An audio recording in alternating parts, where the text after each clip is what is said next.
My name is Donald, and I'm 34 years old. I work as a systems engineer. Due to certain circumstances, I changed jobs when I was 26, but my profession hasn't changed. I'm still a systems engineer. I just left the US, that's all. After graduating from college, I landed a job at an aita company, my first choice. It felt like a promising start to my career. I was motivated, my colleagues and superiors were kind, and the workplace had great communication. But I quit the company before even 3 years had passed. The reason? A woman named Lucy Matthews. Lucy was assigned to the same department as me when I started as a newbie.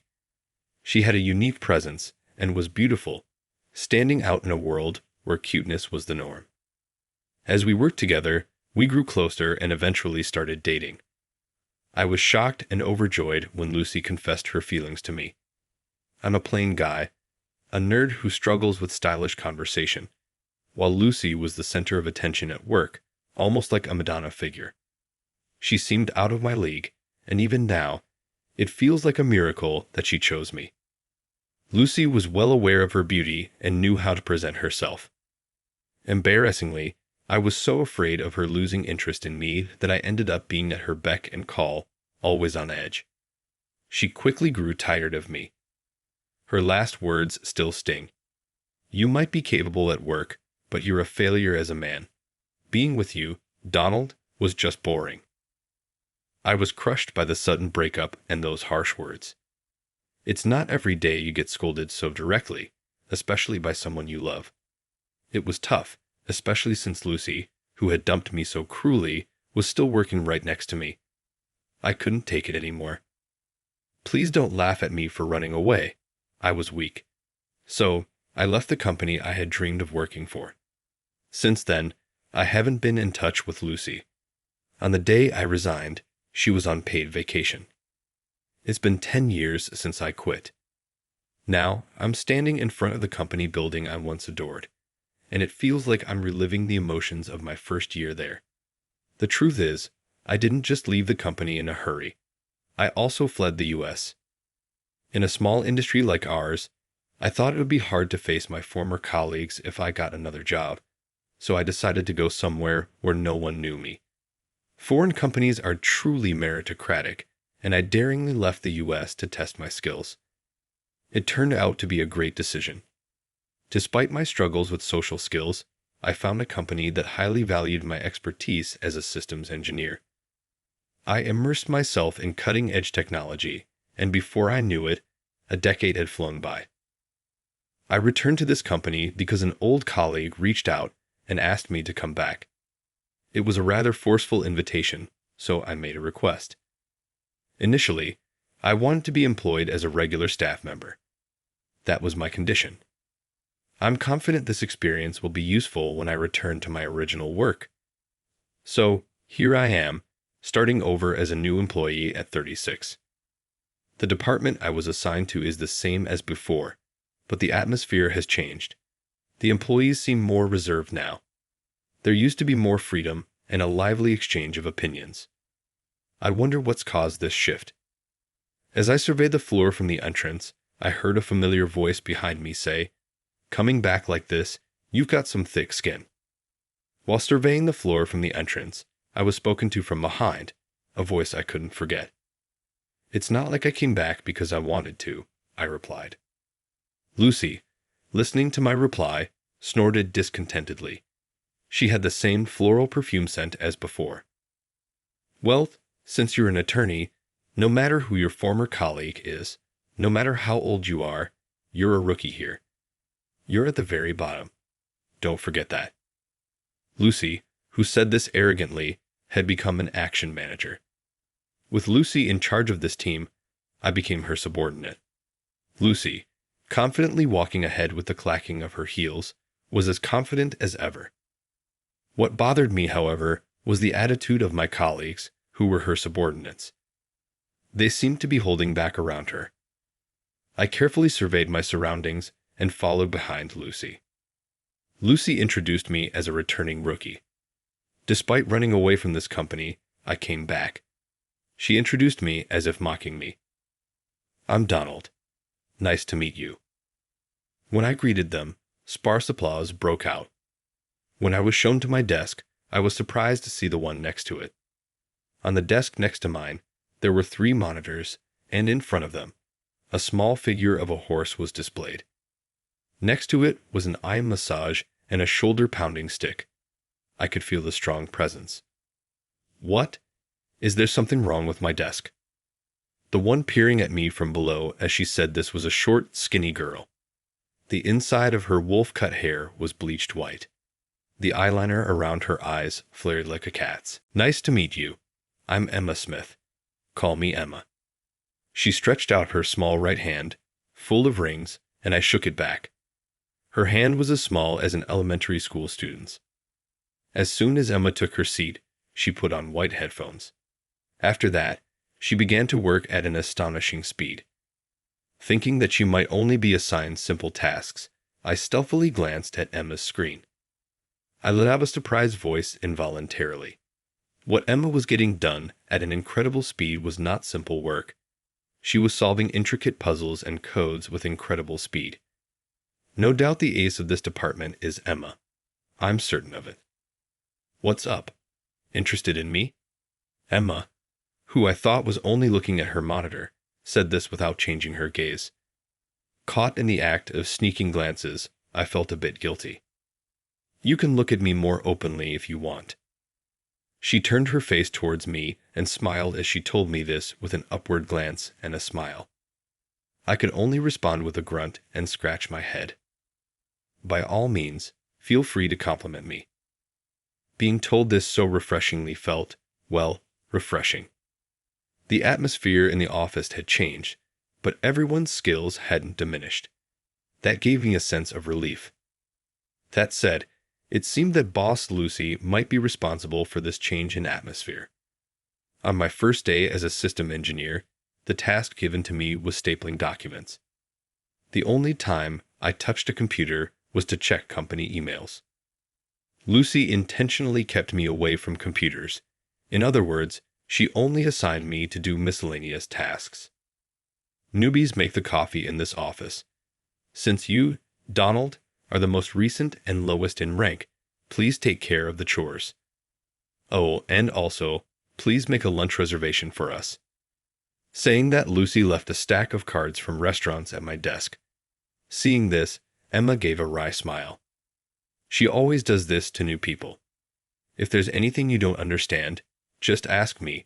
Okay, I've been through it too."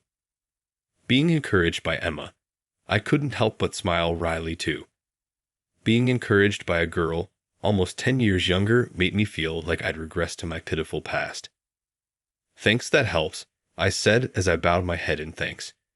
She looked at me as if she discovered a rare creature. "Do you what?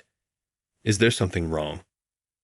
I quickly checked myself, wondering if I'd spilled coffee on my shirt or something. I found nothing wrong. "No, it's not that. It's rare to hear a grown man say he's grateful to a young girl. That is new for me." She quickly put her headphones back on and got back to work. I touched my cheek, worried that I might have appeared pathetic. A week had passed, and I still hadn't been given any proper work. Lucy began to pile up chores from other departments on my desk. It seemed like the tasks within our department weren't enough.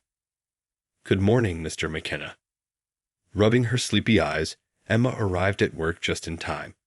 She dumped her backpack on her desk and headed straight to the kitchen to make coffee. At that moment, I spotted something under my desk.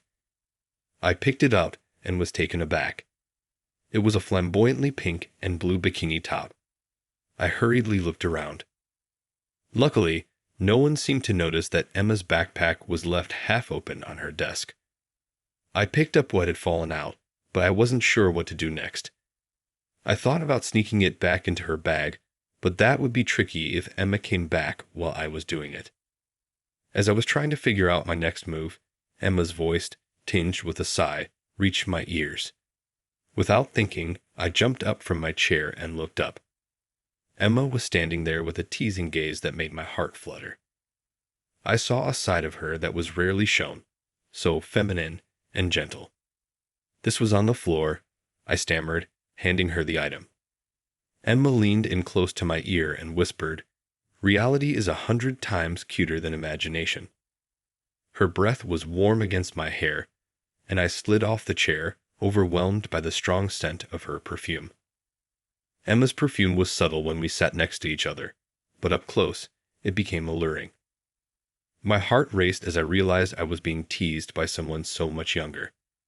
It made me feel less confident. "I'm going to a night pool with friends today. Thanks for picking this up for me," Emma said, extending her hand. Lost in thought, I first handed her the swimsuit and then took her hand to get up. "It's not safe for a young girl to go to a night pool dressed like that. Isn't it a bad idea?" I said, sounding like a worried father. Emma looked at me, confused, and then burst into laughter. "I've never heard that from my own parents," she said, still laughing. Embarrassed, I mumbled, "Give me a break. If you're worried, Miss McKenna, I won't go. But I expect a reward in return." She pushed the swimsuit into my pocket and laughed. I was captivated by Emma's mischievous smile. It was clear she was a charming little devil. After this day, Emma and I became much closer. It felt like she had me wrapped around her finger. When Emma showed up for dinner instead of going to the night pool, I was breathless. She had a different aura, her loosely tied hair, a black mini dress with Dr. Martens boots, and cherry blossom-colored lips made her look both melancholic and sexy. "I'm lucky to be at such a fancy restaurant," Emma said softly. She laughed helplessly, and I found myself chuckling too. "Do you have any food allergies or dislikes?" I asked. She replied, "No, I don't," though she seemed a bit overwhelmed by the setting. When I finished ordering, Emma looked at me with admiration. "You speak French? That's impressive," she said, clearly surprised. I told her about my experiences working abroad, and she asked a barrage of questions, making us pause our meal several times. I was happy she was so interested, so I shared things I had never told anyone before. Emma reacted with laughter and surprise at each new revelation. "Let me hear about you, Miss Smith," I said. She insisted, "Call me Emma. If you don't, I won't respond."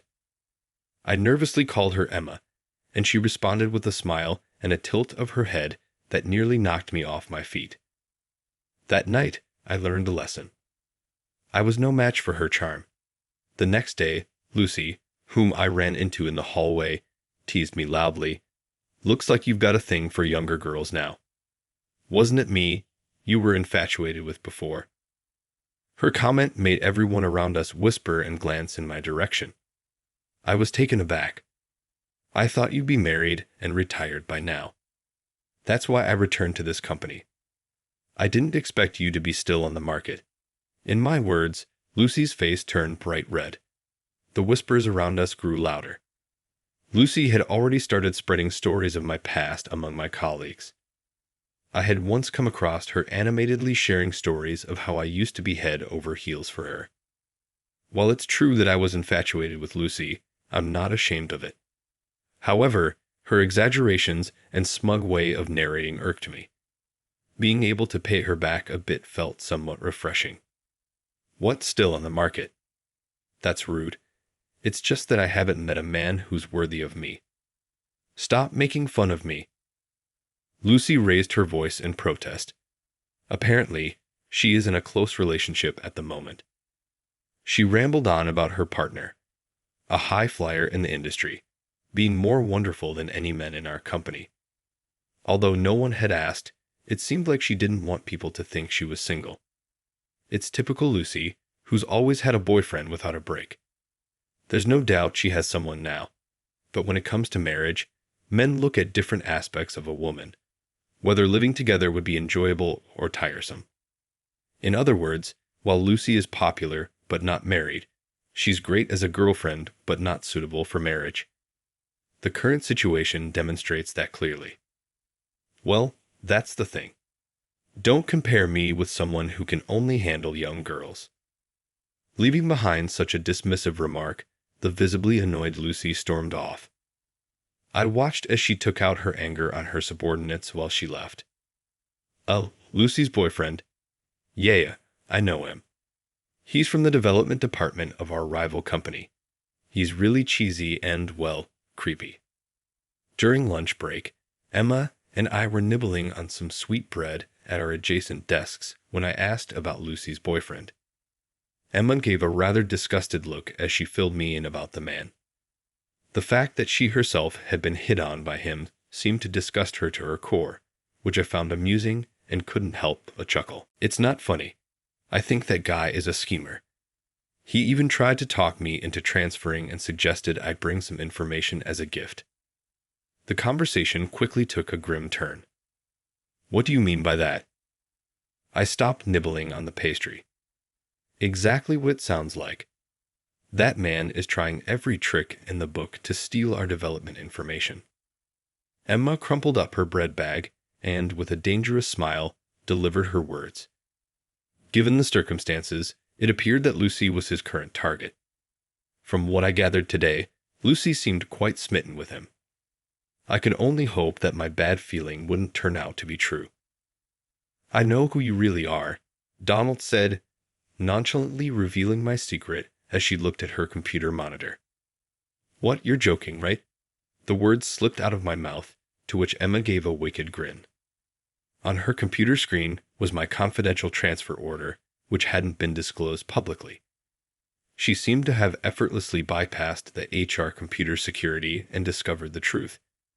She confessed she had been suspicious from the start and seemed to have noticed me reading the program source code displayed on her computer monitor. Nobody in this department can read code like you can. I knew right away you were not just an ordinary Joe. I was left scratching my head, my cover blown. Now, shall we swiftly drain the puss and make this workplace more pleasant? Emma said in a mockingly polite tone, her face plastered with the mischievous grin she often wore. Roger that, I conceded, throwing up my hands in surrender. I decided to dive straight into the harsh treatment. I was able to catch the tail of the information leak quite easily. Lucy had always been careless. There were traces of her habits, even in the program source code.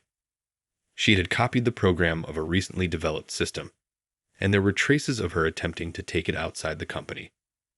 More precisely, traces of her attempt to erase evidence of her actions were clearly left behind. Others might have overlooked it, but not me. Instead of making a public spectacle, we agreed to handle this matter discreetly and consult with HR. There was also a slight degree of past compassion involved. There's no way that was Lucy's reaction when called by the boss and informed about the leak. Furthermore, she reputedly suggested that Emma might be the culprit if there was a leak. Her basis was that Emma disrespects me, her section manager, a clear personal grudge. This conversation took place the day I met with my boss. Unusually, Luke, who usually leaves work on time, was staying late. Both Emma and I often work overtime. Emma prefers to wrap up her work at a good stopping point before heading home, while I typically get caught up in miscellaneous tasks. I occasionally glanced over at Lucy, who was unusually glued to her computer. I suspected she was staying behind with some ulterior motive. Are you guys not leaving yet? You're wasting electricity. Lucy yells at us from afar. Her voice carries a sharp edge of impatience.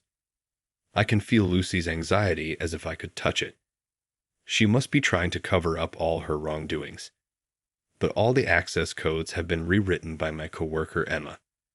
Someone else might have been able to crack it, but breaking through a system that Emma has constructed is impossible for Lucy. Even from RC, we can hear Lucy's screaming. The next moment, a loud alarm blares from Lucy's computer, signaling an emergency. She's fallen into the trap I've set. Upon hearing the noise, the security guard rushes into the floor. Employees who had been working overtime in other departments also gather around. I didn't do anything. It just started going off by itself. It's a bug. A bug. Who the hell programmed this? Lucy stands up, pointing at her computer. The alarm continues. Then Emma steps smoothly to the computer and silences the alarm in an instant. As soon as the noise stops, Lucy's face relaxes. In the next moment, she points at Emma and starts yelling. "This is your doing. You're the one who leaked the information too, aren't you? You set up this trap because you didn't want me investigating you." Lucy doesn't get to finish her sentence because the boss shows himself among the gawkers. "Lucy, this isn't a good look. You are the main culprit behind the data leak, aren't you? Falling into this trap is proof of that." The boss explains to Lucy that all the evidence was gathered in my internal investigation.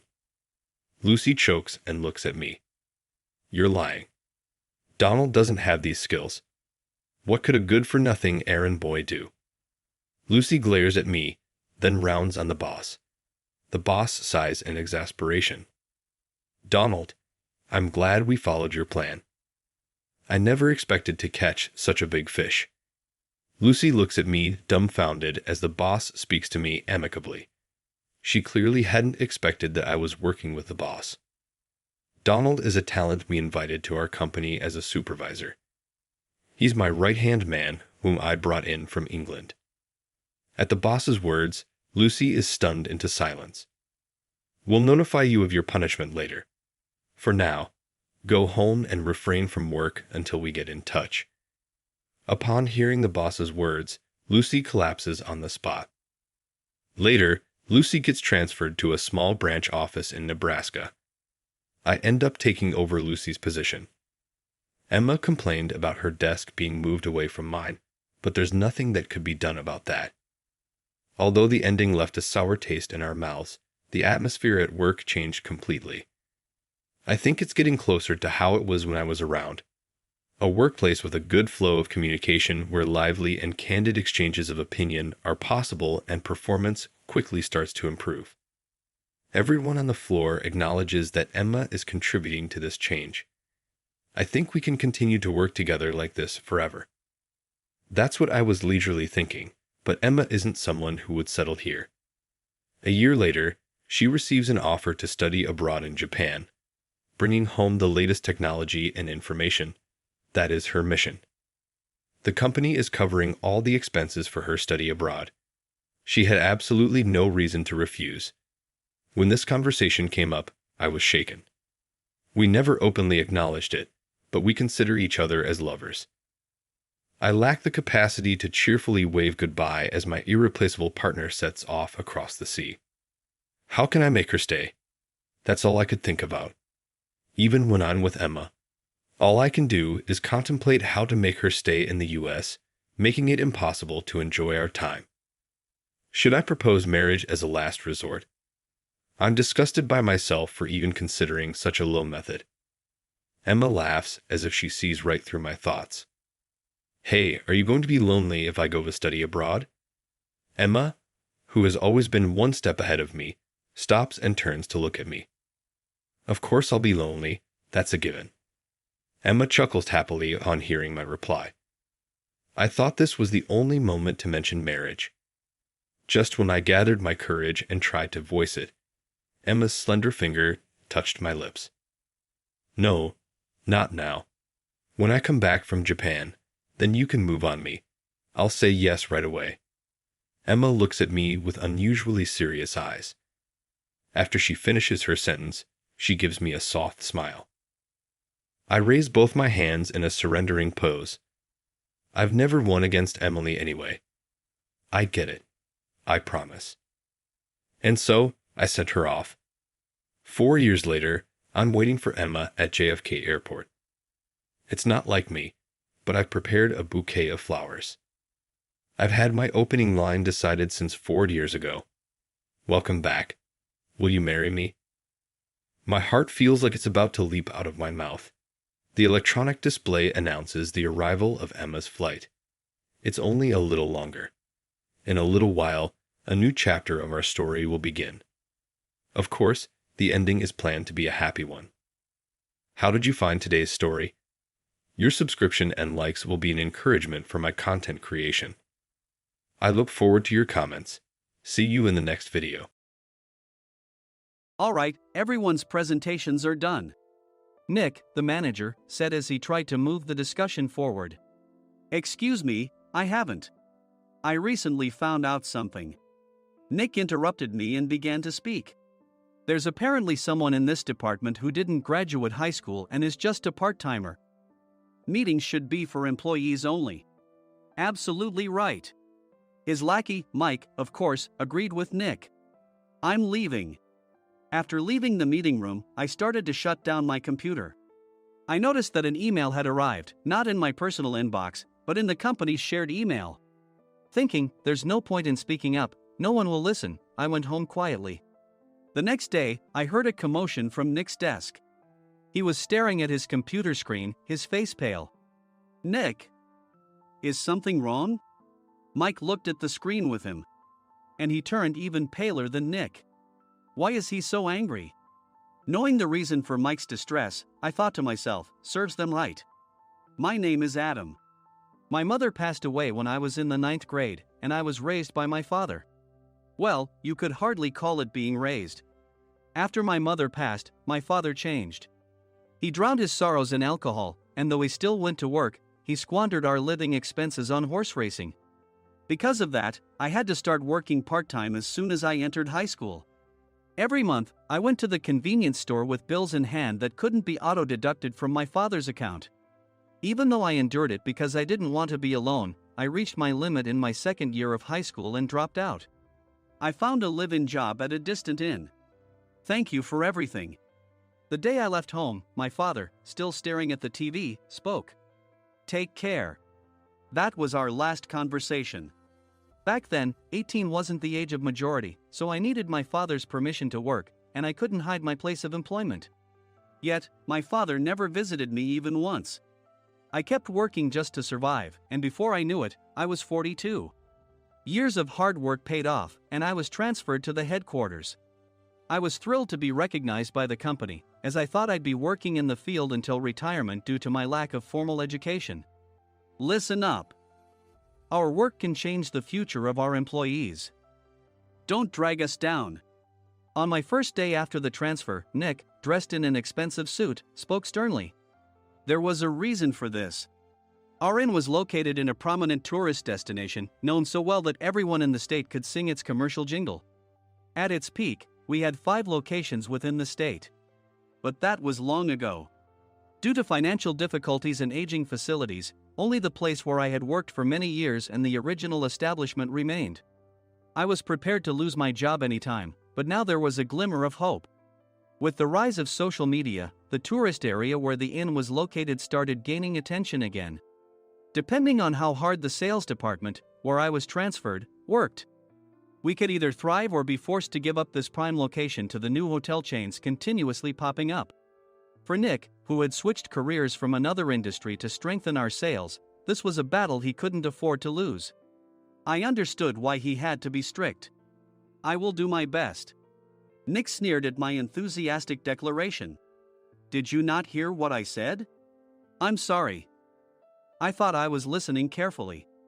Out of habit from years of customer service, I apologized reflexively, though I had no idea what had offended him. Someone was watching me with a smirk. In this department, there are those who are expected to excel and those who have been shoved here because they have nowhere else to go. You are the latter. It was Mike, the section chief. He's 7 years younger, at 35. But he was called to headquarters much earlier than I was and had been moving around within the headquarters ever since. I'm not jealous, but I can't accept that he's my boss. Graduating from a prestigious university, he has an unusually high pride and caused many problems as a newbie, making things very difficult for me when I was the front desk leader. When I found out Mike was transferred to the sales department a month before me, I was disheartened. Mike is right. With just a middle school diploma, there's not much you can do. Don't even think about achieving results. As if I didn't exist, Nick remarked, I'm thirsty. Mike eagerly ran to the coffee maker. It seems Mike is Nick's lackey. I regretted being happy about my transfer to headquarters, wishing I had stayed on site forever. Send a direct mail to every company on this list by the end of the day. Nick only assigned me tasks that even a new graduate could handle. What? There are over 1,000 companies. You want me to send to all of them by today? Yes, if you and your fellow misfits split the work, even those with nowhere else to go should finish by today. I glanced at the employees typing away expressionlessly. They were worn out from customer service, only thinking about leaving on time, or were women reassigned after having children, with zero motivation for work. Even Sam, a new graduate from the same university as Mike, who was supposed to be among the expected achievers, had no enthusiasm for the job. Having joined the company wanting to do customer service.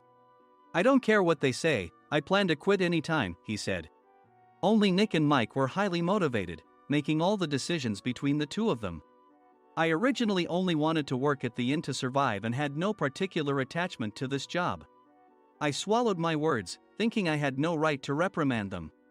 About a month after the transfer, Nick told us with a frustrated look. To commemorate the 50th anniversary, we've decided to create a plan exclusive for one group per day. Originally, Mike and I were supposed to come up with it, but our president, Mr. Thompson, insists on hearing everyone's opinions. So, you all get a chance. As Nick explained, Mike began handing out prints. Make sure not to embarrass Nick. If your ideas are half-baked, you'll have to redo them. It seemed that they had printed his handwritten notes by Mr. Thompson, which included several questions and a section for free responses. It made sense why Nick had to seek our input, given that all responses had to be submitted to Mr. Thompson. We were given a week to think about it, and a meeting was scheduled to compile our ideas.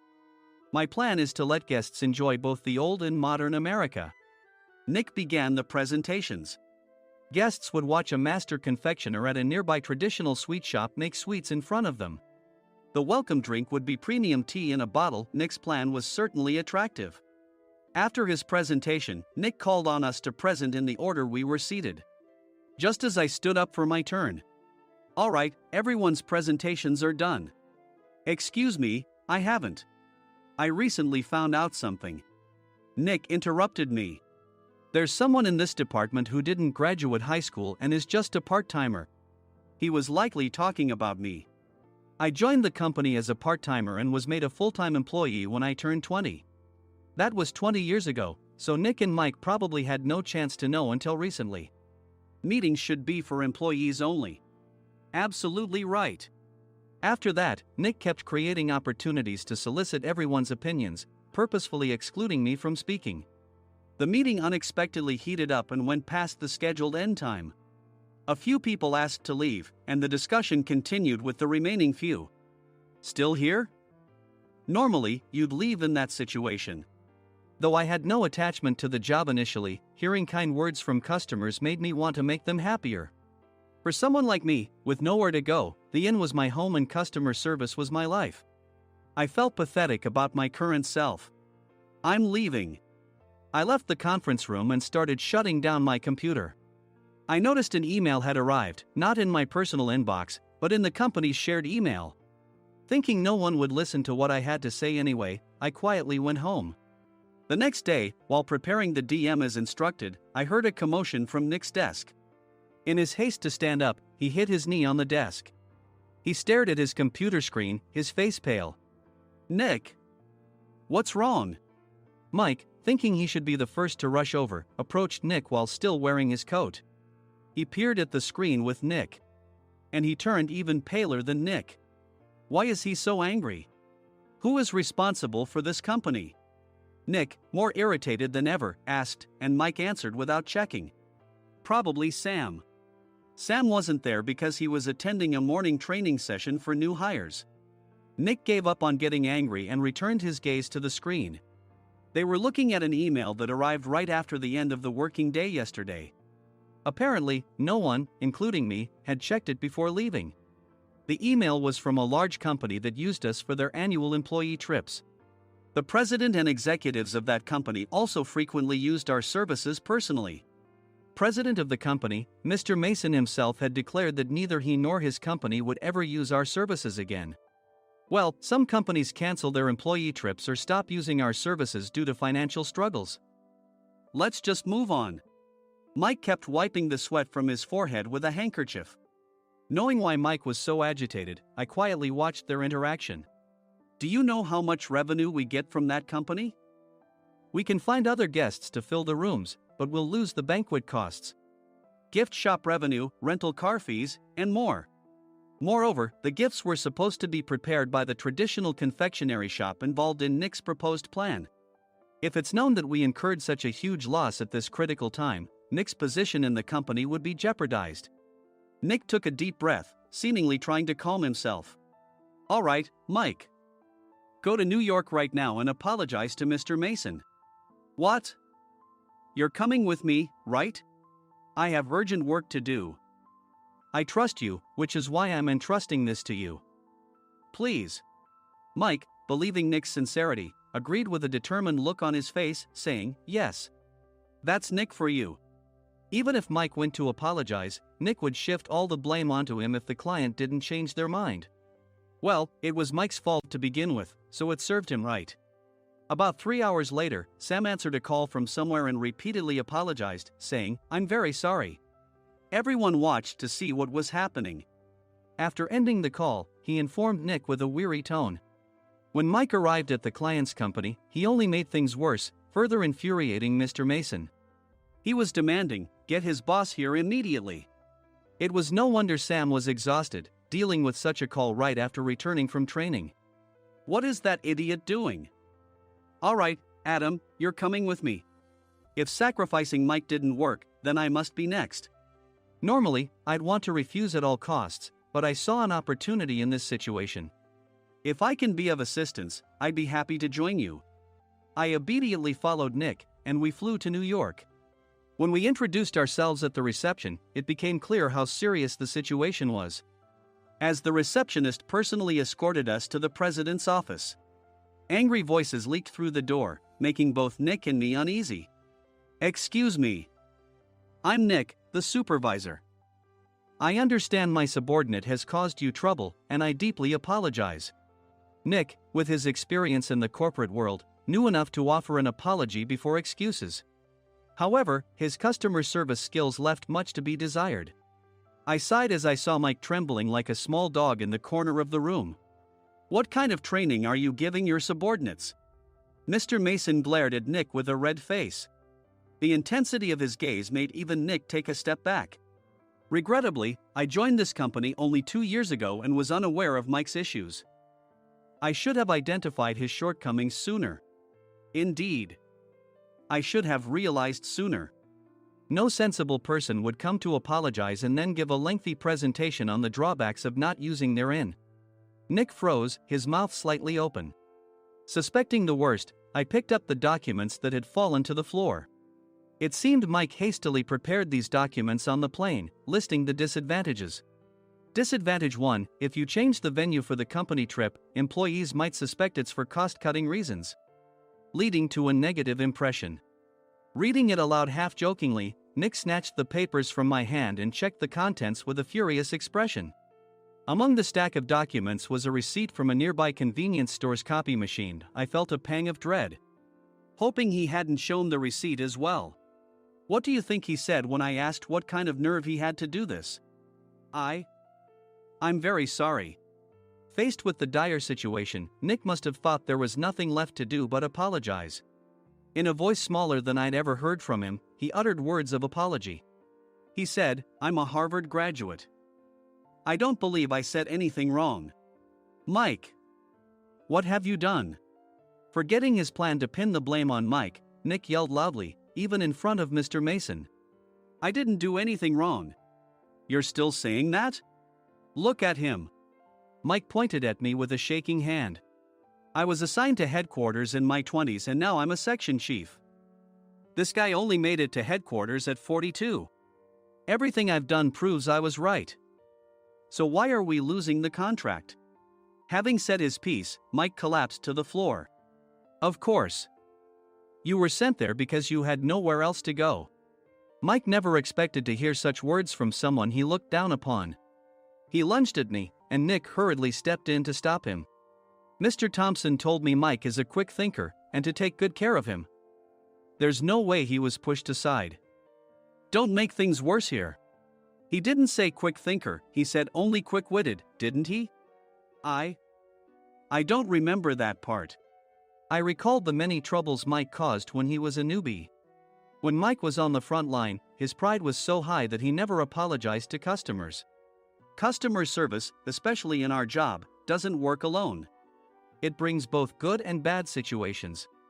If the front staff or housekeepers made mistakes, or the cleaning company didn't properly clean a room, one had to apologize to the customers regardless of personal fault. Mike, in such situations, would never apologize, insisting he wasn't at fault. This often angered customers, and as the front desk leader, I frequently had to apologize on his behalf. He caused complaints and disrupted operations, which is why he was quickly moved to headquarters. In departments where he didn't interact directly with customers, his quick thinking was beneficial and things went well. But it seemed his flaws were starting to show. Corporate reservations are supposed to be entered into the system by the sales representative. But a quick check yesterday revealed that more than 10 items were missing from the client's reservation. The handover document clearly stated what needed to be prepared. Why didn't you enter it into the system? Why do we have to give them special treatment? Filling rooms near the banquet hall, setting up all the food in advance. Specifying the brand of wine, they're too demanding. No wonder he always angered customers, I thought, feeling a headache coming on. Grouping them in rooms near the banquet hall is for our benefit too. It makes it easier for the staff to set up beds and serve breakfast since everyone's schedule is synchronized. As for the other requests, Mr. Mason suggested them to lighten our load. I didn't know that. Nick finally seemed to realize that Mike was the one who had angered the client. What did you say to them? I just told them we wouldn't give them special treatment anymore. We shouldn't waste effort on things that don't bring in money. I was utterly exasperated at his lack of understanding of customer service. Of course, we shouldn't comply with unreasonable demands. But carrying over successful practices from past stays makes customers feel remembered and enhances their experience. Good memories encourage repeat visits. That's part of our job. I looked down at Mike, who was sitting on the floor. In our job, nothing is a waste. Mr. Thompson likely moved you to the sales department, hoping you'd finally understand this. How do you think he feels now that you've failed to meet his expectations? Mike, tears in his eyes, fled the president's office. I was amazed he still hadn't apologized. You have it tough, Adam. It's okay, we're all employees of the same company. I deeply apologize for this disrespectful incident. Especially after all the care you've shown us. If it weren't for you, Adam, I really would have stopped staying here. When I heard you were moving to the sales department, I was willing to reconsider if you handled it. Seeing us talk so amicably, Nick's face contorted. Do you two know each other? Adam's service is excellent. I always requested him specifically. Normally, we don't accept specific staff requests, but we made an exception for Mr. Mason, adjusting my shifts accordingly. He had personally stayed at our hotel just before my transfer, and during casual conversation, I mentioned, I'm moving to the sales department soon. If I hadn't told him then, things could have been much worse. Please continue to take care of us. I look forward to it. On the return flight, Nick awkwardly offered me a can of beer. It's still working hours. Of course, I had no intention of forgiving him for a single beer. Nick might try to pin everything on Mike and avoid any consequences. While pondering this, a startling fact came to light. Nick, the tea bottles for the plan have arrived. I handed Nick a bottle labeled with our inn's name. They look good. What are you talking about? These are plastic bottles. I had assumed we would use the trendy, high-end bottling tea. But what arrived were ordinary plastic bottles of tea with customized labels.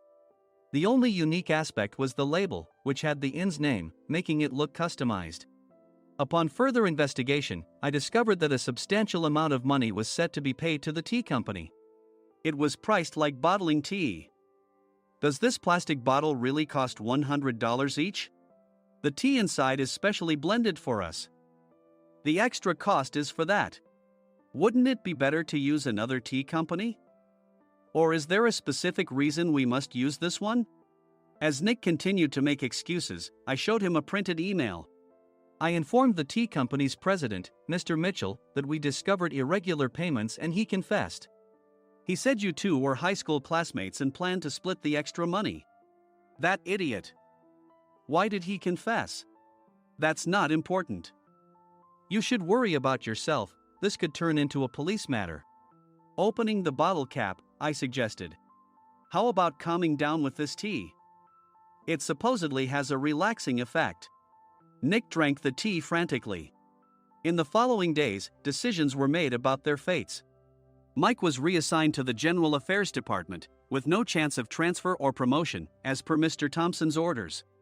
As for Nick, since the payment to the tea company hadn't yet been made, he narrowly avoided legal trouble. Instead, he was encouraged to leave the company, and to avoid further complications, Nick submitted his resignation. Rumor has it that connections between HR departments have made it difficult for him to find new employment. Even though it was good to have those two gone, something unexpected happened in the sales department. Everyone became motivated and united in refining the 50th anniversary plan. In the end, my plan was adopted. We collaborated with the Tourist Information Center to provide personalized guides. The plan, tailored to the number of guests, was truly special for the 50th anniversary. Hey, is Adam's family coming to stay? I immediately booked that special plan for my family. Sam noticed it on the reservation list and quickly picked up on it. Yes, I'm inviting my father. That's great. I might invite my parents too. I lacked the courage to face my father just as Adam. But here, with the confidence Mr. Mason praised, I felt ready. The 50th anniversary plan was a perfect opportunity to reconnect with my father. I hoped to bring back the days when we could laugh together as we once did.